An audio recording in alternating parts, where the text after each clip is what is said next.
নীল শাড়ি পরে তুমি হেঁটে আসবে, যেন শান্ত আকাশটাই নেমে আসছে ধরণীতে। বাতাসে ভাসবে কোনো চেনা ফুলের গন্ধ,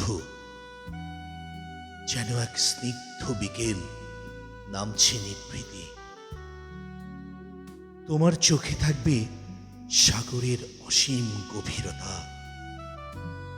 আর হাসিতে জেগে উঠবে জোছনার মুগ্ধতা।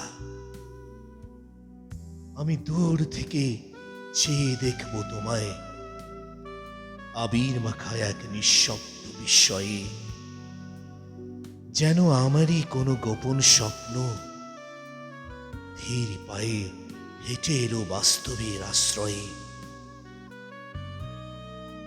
সেদিন ভরে যাবে এই চরাচর নীলাম্বরীর নীলিমায়, যেদিন তুমি আসবে বাতাসে তোমার ওই নীলাম্বরী আঁচল উড়িয়ে।